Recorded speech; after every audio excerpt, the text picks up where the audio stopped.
looks like the only piece of furniture on Beauty and the Beast that was able to keep his human face. Old grandfather clock-looking ass nigga.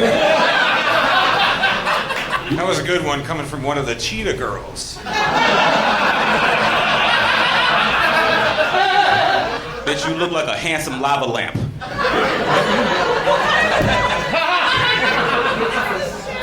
Thank you, Harriet Potter.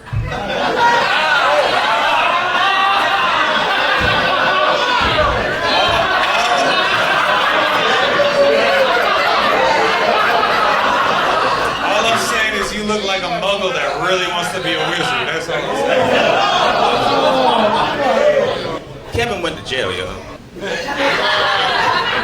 On some petty shit. Kevin sold Mexican coins to kids at Chuck E. Cheese.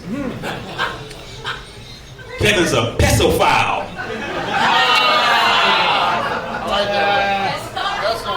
Thank you, Uncle Jemima.